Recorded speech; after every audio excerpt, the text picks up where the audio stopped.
Hello students, welcome to university academy YouTube channel. आज हम लोग magnitude and phase response in Fourier transform को discuss करेंगे। थोड़ा सा रिकॉल कर लेते हैं कि लास्ट क्लास में क्या पढ़ा था। लास्ट क्लास में हम लोगों ने फोरियर ट्रांसफॉर्म की कुछ प्रॉपर्टीज़ को डिस्कस करा था। चलिए फिर आज का टॉपिक स्टार्ट करते हैं, magnitude and phase response in Fourier transform. इसके अंदर ये हमारा हम बेसिकली इसलिए यूज़ करते हैं ताकि हम एनालाइज कर सकें ट्रांसफर सिग्नल को।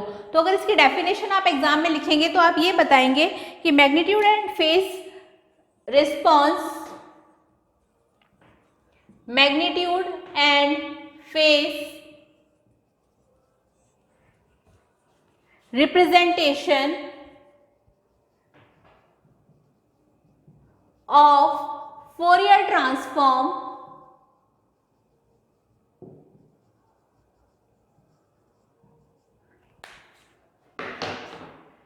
is used to analyze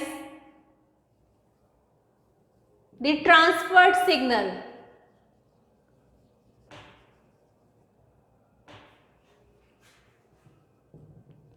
जब भी किसी सिग्नल को ट्रांसफर किया जाता है और उसका फिर हमें एनालाइजेशन करना है तब हम यूज करेंगे मैग्नीट्यूड एंड फेस रिस्पांस। और हम सब ये जानते हैं कि फोरियर ट्रांसफॉर्म जो है वो आपका एक तो यूज होता है अपीरियोडिक सिग्नल के लिए, दूसरा ये आपका यूज होता है फ्रीक्वेंसी डोमेन, किसी भी टाइम डोमेन सिग्नल को फ्रीक्वेंसी डोमेन में कन्वर्ट करने के लिए। ये हम ऑलरेडी पहले से जानते हैं। तो चलिए फिर आगे का इसके बारे में और डिटेल्स में डिस्कस करते हैं। तो सबसे पहले बात आती है कि मैग्नीट्यूड एंड फेस होता क्या है। एक्चुअली में जो मैग्नीट्यूड और फेस है, ये अगर हम किसी कॉम्प्लेक्स सिग्नल की बात करें तो कॉम्प्लेक्स सिग्नल के अंदर अगर हम मैग्नीट्यूड फॉर्मूला डिस्कस करते हैं, जैसे कि हमारे पास कोई इक्वेशन है, suppose X omega is equal to, ये हम यहाँ कॉम्प्लेक्स इक्वेशन लिख रहे हैं, इट मीन्स कि कॉम्बिनेशन ले रहे हैं रियल और इमेजिनरी पार्ट का। तो एक्स ऑफ ओमेगा इक्वल है हमारा X R omega plus X I omega. यहाँ पे ये पार्ट हमारा रियल है और ये पार्ट इमेजिनरी है, और इन दोनों का जो हमने कॉम्बिनेशन लिया है वो कहलाया हमारा कॉम्प्लेक्स नंबर। तो अब यहाँ पे अगर हमें मैग्नीट्यूड फाइंड करना है तो we can say that magnitude हमारा होता है under root of real part का whole square plus imaginary part का whole square. This is the formula of magnitude. ये आपका मैग्नीट्यूड का फॉर्मूला है। और अगर हम रिस्पांस की फेस की बात करें तो फेस होता है हमारा tan inverse imaginary part divided by real part. This is the formula of face. ये दोनों फॉर्मूले आपको याद रखने हैं क्योंकि ये बहुत बार न्यूमेरिकल्स में भी पूछे जाते हैं। क्या हमने यहाँ पे एक फोरियर ट्रांसफॉर्म लिया जिसमें हमने कॉम्बिनेशन लिया है रियल और इमेजिनरी पार्ट का, तो अगर हमें मैग्नीट्यूड निकालना है तो वो होता है under root of X R square omega plus X I square omega, यानी कि रियल पार्ट का स्क्वायर प्लस इमेजिनरी पार्ट का स्क्वायर और फिर पूरे का अंडर रूट ले लिया। और अगर हम फेस फाइंड आउट करना चाहते हैं तो वो होता है tan inverse imaginary part divided by real part. So ये आपको याद रखना है एग्जाम में। इसी तरह से इसमें एक बेसिक जो है वो ये कि it is use to analyse the transferred signal. Magnitude और फेस रिप्रेजेंटेशन जो होता है फोरियर ट्रांसफॉर्म में, इसे हम इसलिए यूज करते हैं ताकि हम एनालाइज कर सकें ट्रांसफर्ड सिग्नल को। और इसे हम कह सकते हैं मैग्नीट्यूड ऑफ एक्स ओमेगा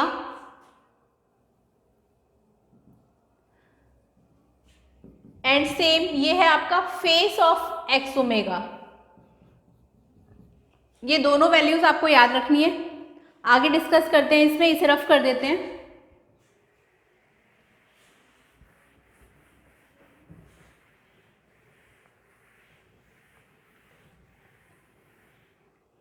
अब हम यहां पर देख रहे हैं कि एग्जिस्टेंस ऑफ फोरियर ट्रांसफॉर्म क्या होता है। तो अगली हेडिंग है हमारी एग्जिस्टेंस ऑफ फोरियर ट्रांसफॉर्म। यहाँ पे फोरियर ट्रांसफॉर्म की एग्जिस्टेंसी को हम डिस्कस करने वाले हैं, जिसके अंदर हम कुछ कंडीशंस डिस्कस करेंगे, जैसे कि Fourier transform does not exist, Fourier transform does not exist for all aperiodic signal या फिर aperiodic functions, the conditions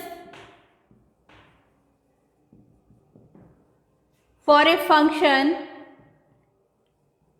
and function is xt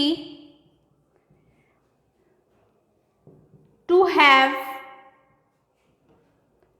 Fourier transform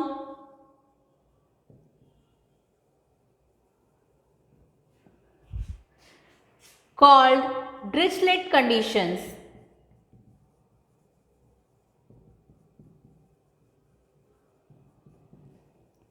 ये इम्पॉर्टेंट है कि एग्जिस्टेंस ऑफ फोरियर ट्रांसफॉर्म हम discuss कर रहे हैं। यहाँ पर हम ये तो कह देते हैं कि भाई फोरियर ट्रांसफॉर्म जो है वो एग्जिस्ट करता है अपीरियोडिक फंक्शंस के लिए, लेकिन ये ज़रूरी नहीं है कि वो सारे अपीरियोडिक फंक्शंस के लिए वैलिड होगा। तो यहाँ पे यही बताया गया है कि Fourier transform does not exist for all aperiodic function. The condition for a function xt to have Fourier transform called Dirichlet condition, मतलब यहाँ पे डिरिचलेट कंडीशन को सेटिस्फाइड करना बहुत ज़रूरी है। तो कुछ डिरिचलेट कंडीशंस हैं, उनको भी देख लेते हैं। आपको बस ये याद रखना है कि सारे अपीरियोडिक फंक्शंस के लिए फोरियर ट्रांसफॉर्म एग्जिस्ट नहीं करता।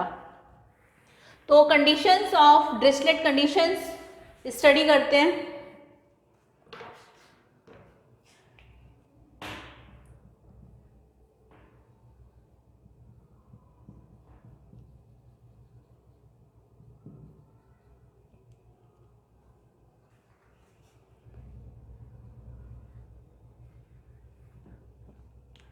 डिरिचलेट्स कंडीशंस, ये मोस्ट इंपॉर्टेंट है। कभी कभी सिर्फ ये भी पूछ लिया जाता है कि डिरिचलेट कंडीशंस क्या होती हैं। तो वो है आपकी फर्स्ट कंडीशन है xt is absolute integrable, absolutely integrable over the interval,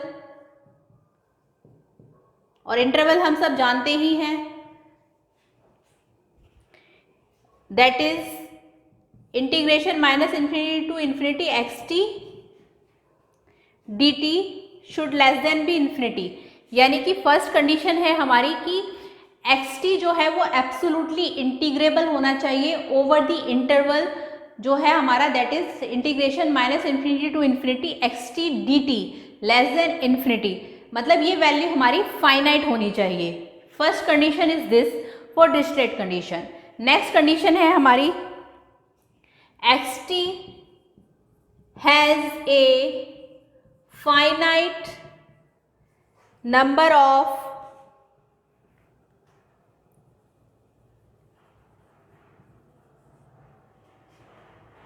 maxima and minima.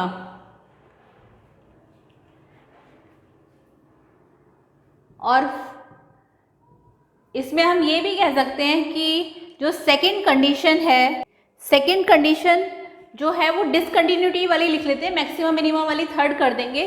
तो सेकंड कंडीशन है हमारी xt has a finite number of discontinuities.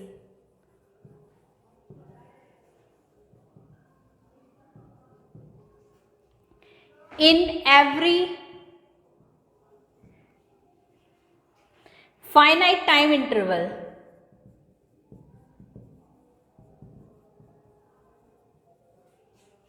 Further, each of these discontinuities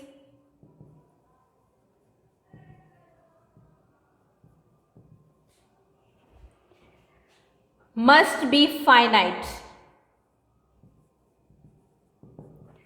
This is the most important condition, that xt has a finite number of discontinuities in every finite time interval further each of these discontinuities must be finite. तो ये second condition है। Third condition is for maxima and minima. So here it is, third है हमारी xt has a finite number of maxima and minima in every finite time interval।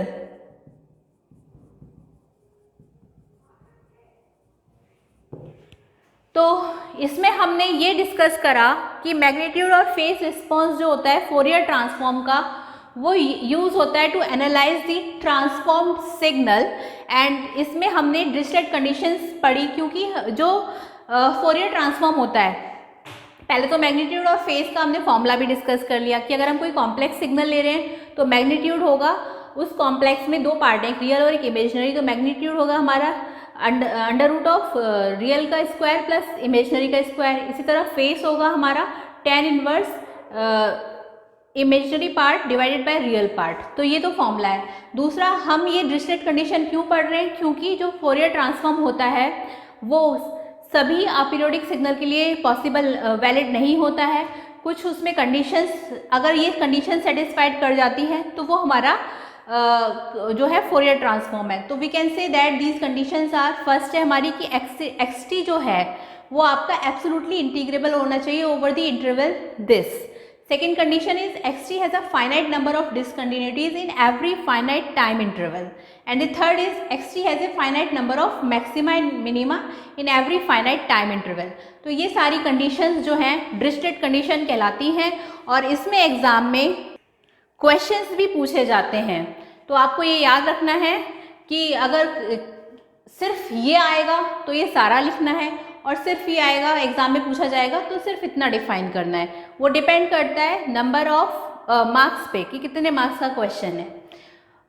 तो फिर आगे next class में हम फर्दर जो आगे के टॉपिक्स होंगे उनको डिस्कस करेंगे। तब तक आप इसे अच्छे से पढ़ें, और अगर आपको हमारा ये यूट्यूब चैनल पसंद आया तो इसे ज़्यादा से ज़्यादा लाइक, शेयर और सब्सक्राइब करें। और अभी हम AKTU सिलेबस को कवर कर रहे हैं, तो ये उसी के अकॉर्डिंग सारा सिलेबस है, और इसके हैंड रिटन नोट्स आप डिस्क्रिप्शन बॉक्स से डाउनलोड कर सकते हैं। अगर फिर भी आपको कोई डाउट या कमेंट है तो आप मुझसे कमेंट सेक्शन में जाके पूछ सकते हैं। और दूसरा ये है कि हम सिर्फ अभी AKTU सिलेबस को ही कवर कर रहे हैं, तो उसी हिसाब से यहाँ पर उतना ही पैटर्न समझाया जा रहा है। ऐसा नहीं कि बहुत ज़्यादा वास्ट बता दिया जाए कि भाई मैग्नीट्यूड और फेज रिस्पॉन्स में बहुत कुछ है, लेकिन उतना ही आपको बताया है जितना कि आपका सिलेबस में है। और धीरे धीरे आगे के टॉपिक्स को हम आगे की फर्दर क्लासेस में कवर करेंगे। तब तक आप इसे अच्छे से पढ़ें, और कोई भी अगर आपको लग रहा है कि कुछ नहीं समझ में आ रहा है तो आप मुझे बता सकते हैं कमेंट सेक्शन में जाकर। Thank you.